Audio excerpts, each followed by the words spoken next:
bahawa mereka dapati tidak ada kes di dalam kes Tan Sri Musa Aman. SPAN mengatakan kenapa bekas Ketua Menteri Sabah dilepaskan. Sebenarnya bukan lepas, dilepas dan dibebaskan. Kes ditarik balik, ya berhormat SPAN. Tuan Yang di-Pertua, Tan Sri Musa Aman, mantan Ketua Menteri Sabah, telah didakwa melakukan kesalahan di bawah dua akta, iaitu satu akta rasuah tahun 1997 dan juga di bawah akta AMLA 2001. Apabila ada aduan berhubung dengan bahawa beliau melakukan kesalahan ini, pihak SPRM telah mula membuka kertas siasatan pada bulan April tahun 1997 lagi. Mengikut Akta Pencegahan Rasuah 1997 pada tahun 2009 bulan Mei. Kes di bawah AMLA telah dibuka kertas siasatan pada bulan November tahun yang sama 2009.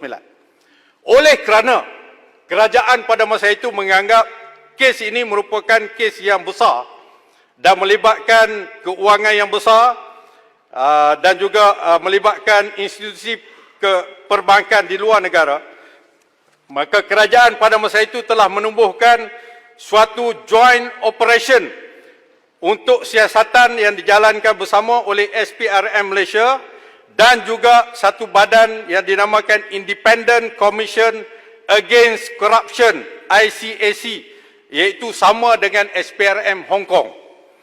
Pada tahun 2010, setelah hasil siasatan diteliti oleh Jabatan Peguam Negara, Jabatan Peguam Negara telah menemui satu kesimpulan bahawa wang yang dibekukan di Hong Kong, iaitu sebanyak 47.6 juta USD yang dikaitkan dengan Tan Sri Musa Aman, sebenarnya pada pandangan AG pada masa itu, Tan Sri Gani Patair, adalah satu dana politik ataupun political fund milik UMNO Sabah.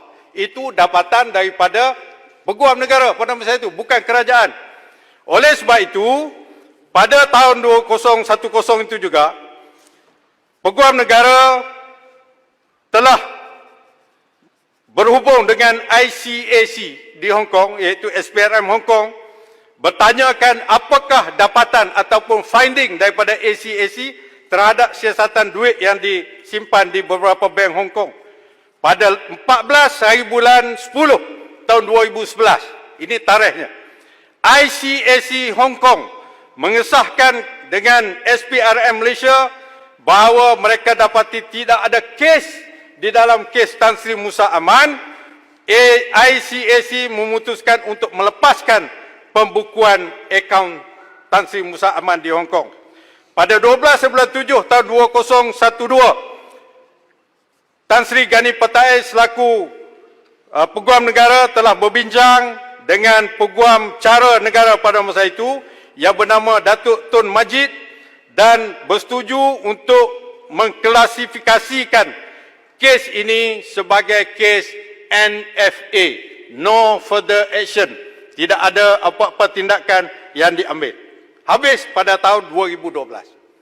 Tiba-tiba pada bulan Jun 2018, apabila Pakatan Harapan menjadi kerajaan, mungkin atas desakan politik dan sebagainya, SPRM telah diarahkan untuk membuka semula kertas siasatan ini untuk siasatan lanjut.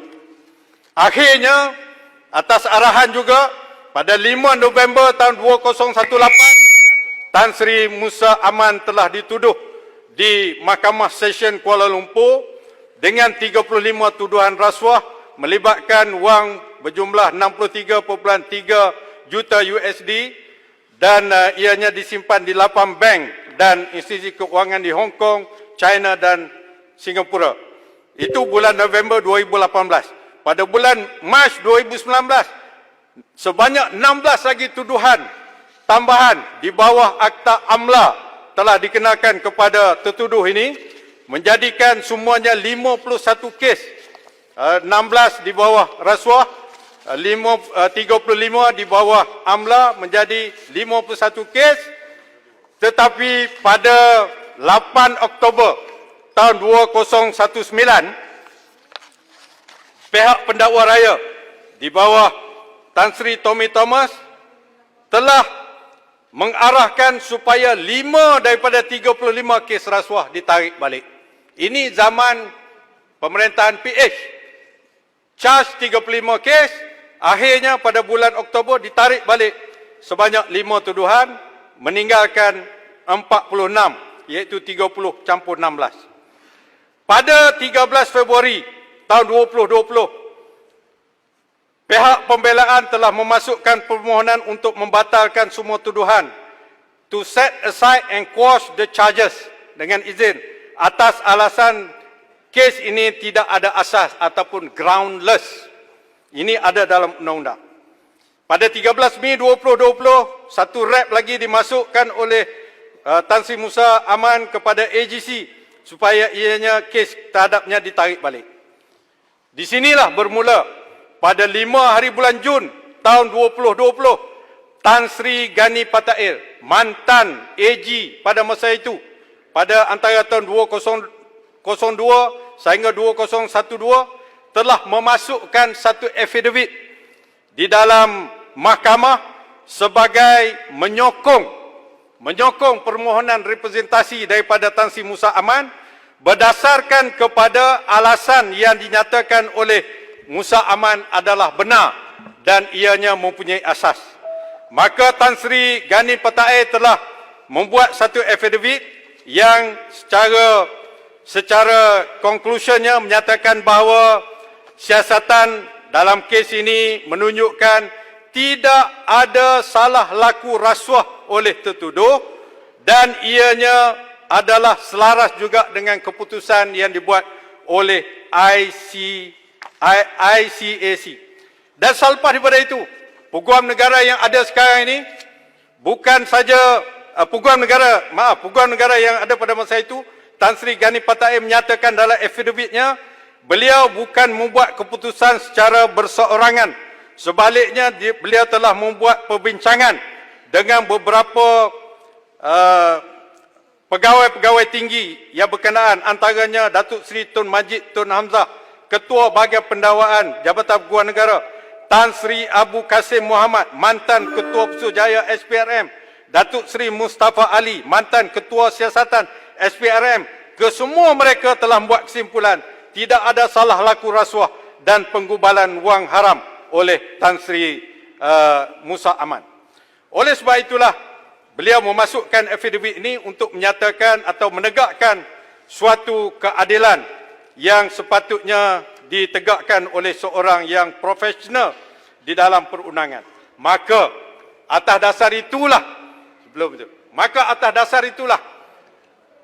AG yang ada pada hari ini, setelah juga berbincang dengan panel penilai kepada SPRM, telah membuat satu kesimpulan bahawa kes Tan Sri Musa Aman ini adalah satu kes yang tidak boleh sustain, tidak boleh menang jika sekiranya diteruskan perbicaraan di mahkamah. Inilah bagi saya satu konsep keadilan yang ditegakkan oleh Kerajaan Perikatan Nasional yang ada pada hari ini, termasuklah oleh peguam negara yang ada pada hari ini, walaupun ianya merupakan satu kes yang sepatutnya diteruskan, tapi oleh kerana kes ini tidak kuat, penyiasatan menunjukkan ianya tidak berasas, tidak groundless, saksi-saksi utama telah meninggal dunia, saksi-saksi juga menghadapi masalah kesihatan yang serius, dan segala rekod-rekod yang sepatutnya boleh dijadikan